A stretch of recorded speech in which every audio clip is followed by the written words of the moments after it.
Good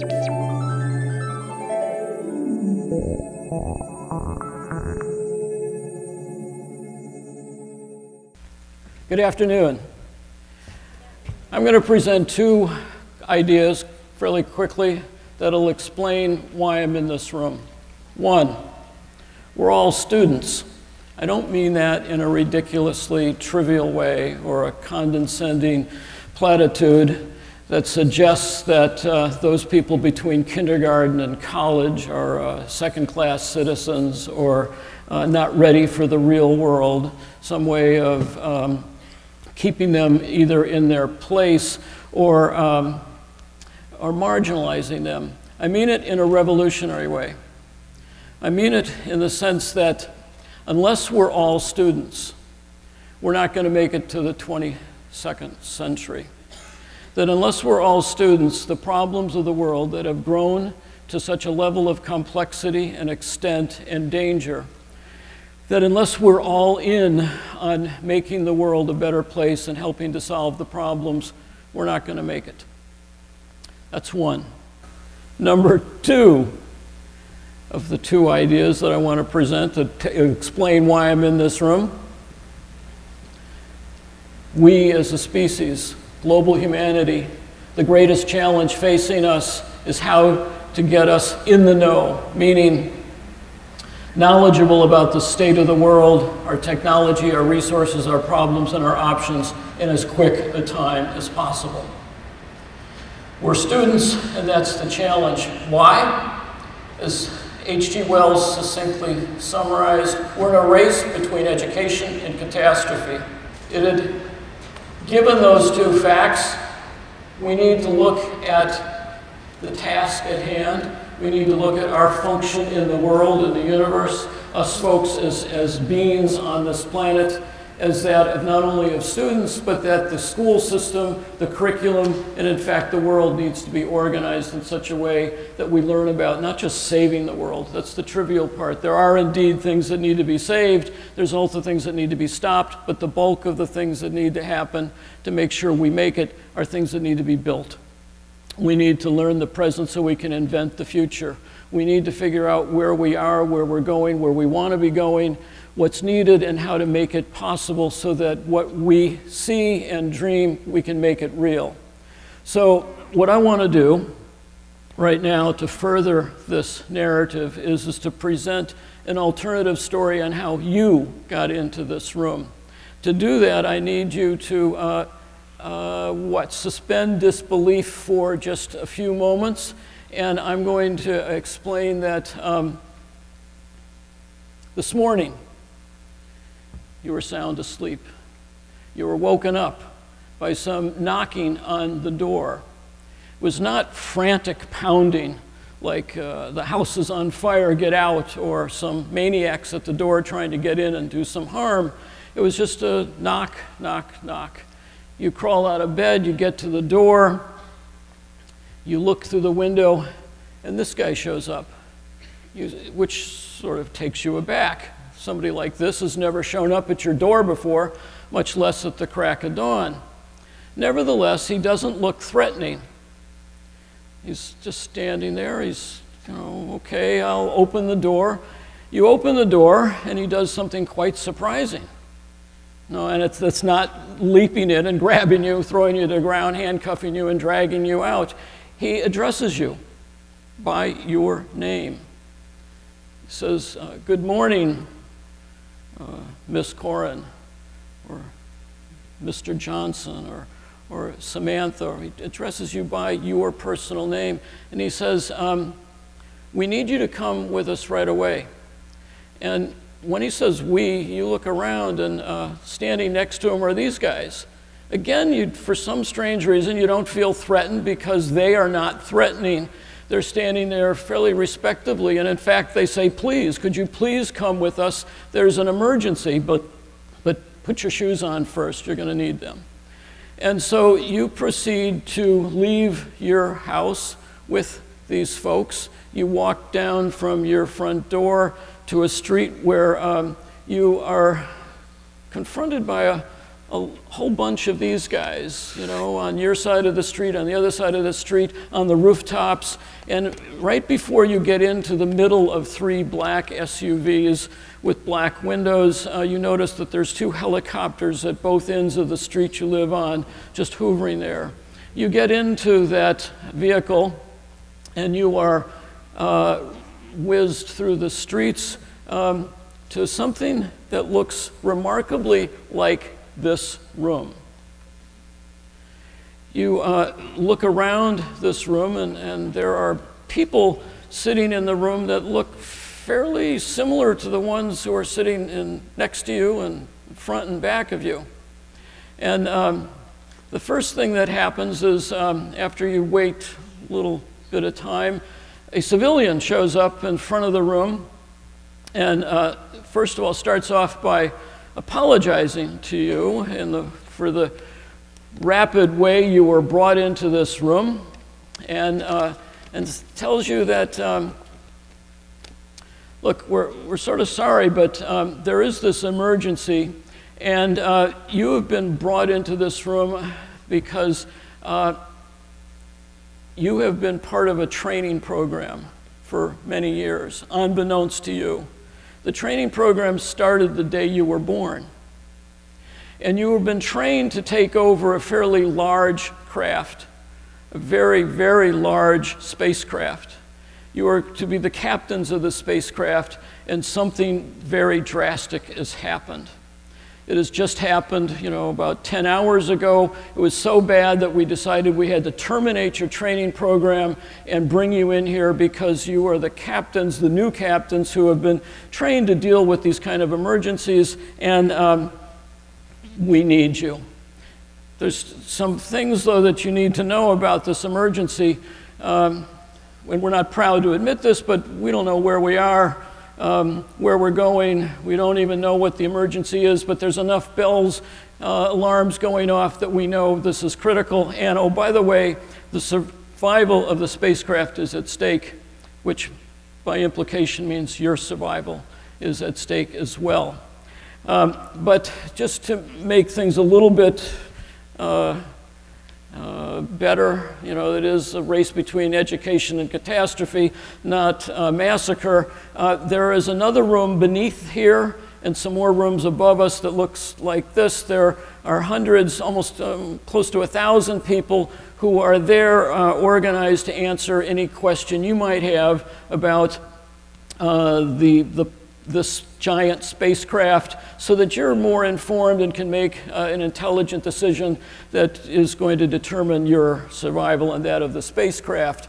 So all of these folks are gathered together to answer your questions. And so I've done this particular exercise with over 150,000 people. And usually what they start off asking are things like this. You know, what is the problem? You know, how many people are impacted? What are the options? How much time do we have? Is the place on fire and we got to, you know, put the fire out, or what? They'll also eventually want to know, where are we and what the heck is the situation? Who made us captains? Is there a rescue ship? How do I get out of here? Is there an operating manual? A few other things like that. Where are we going, and where do we want to be going? Where do we want to be going turns out to be the key question. Where we want to be going is not often the same as where we happen to be going. And so where do we want to be going? You know, unless we change our direction, we're going to end up where we're heading. Where we want to be heading is critical to all the other decisions we want to be making. And so taking this question further, what do you want the world, honing it down, making it more specific. You know, what do you want the world to be like? And more specifically, what do you want it to be like in 10 years' time? And then also, more specifically, whatever it is, we want it done in positive terms. So instead of saying, well, in 2025, 10 years, there's nobody hungry on the planet, or there's no war. So instead of saying those things in negative terms, you say it positively, like, instead of no hunger, everybody's well fed. Or instead of there's no war, there's peace on earth. We're interested in what you're for, not what you're against. All right, so moving rapidly along, over 150,000 people answered that question, and they've come up with things like this. You know, abundant food, clean, safe, affordable food, water, housing, energy, clean environment, all of the sort of wonderful things that you might identify as desirable, they all boil down to these three major categories. Everybody out there for everybody on the planet, the basic human needs, you know, food and water, healthcare, education, shelter, for everybody, 100% of humanity, basic human rights fulfilled, and the environment, we ought not to destroy it while we're doing that. Those are the three major categories. And so the real key question here, is this an off-the-wall fantasy by a bunch of wild-eyed radicals at a TEDx talk at the George School, or what? Because if it is an off-the-wall fantasy, we might as well just go home.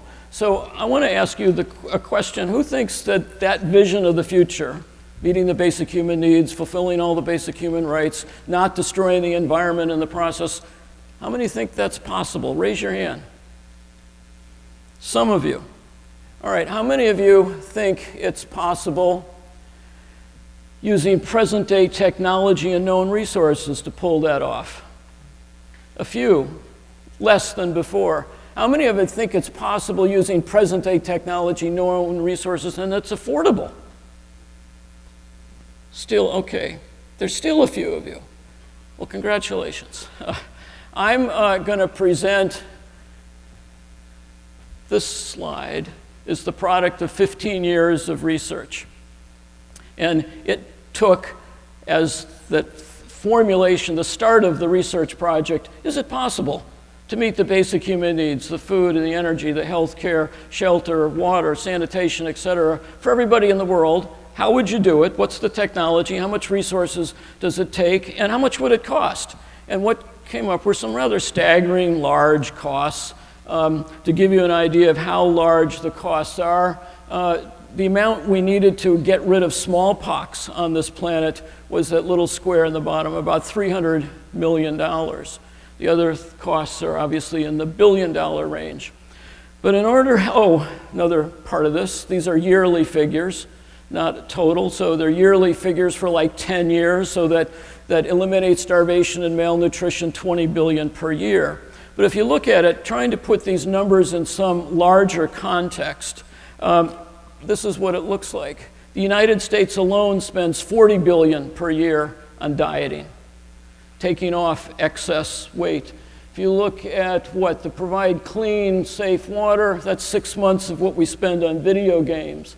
Eliminate illiteracy, that's 6 months of what just US teenagers spend.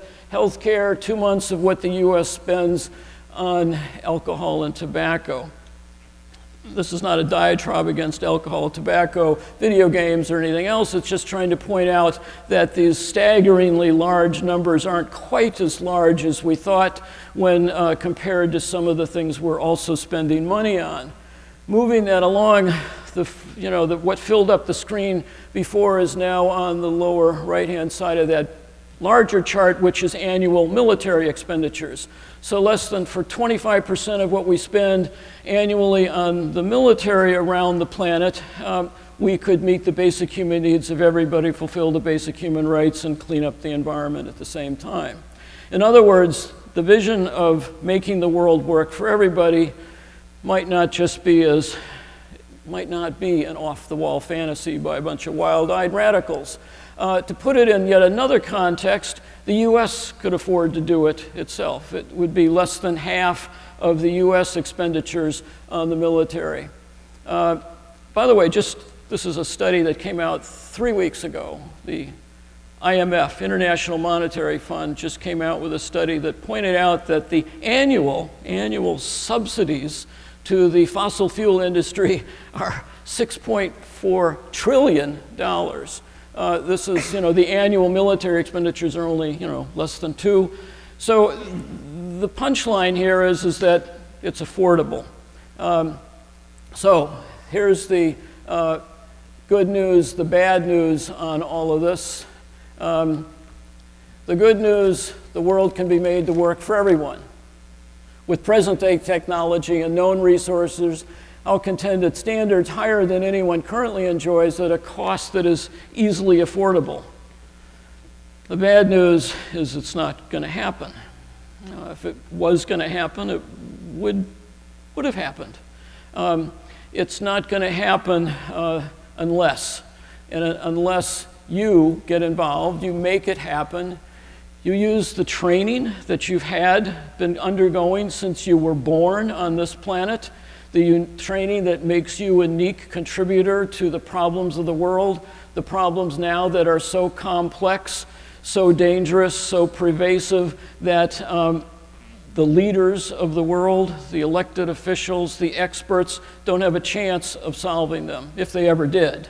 That now those problems need all of us, need us to not just see it as our prerogative to get involved in doing something out there, but it's also our responsibility.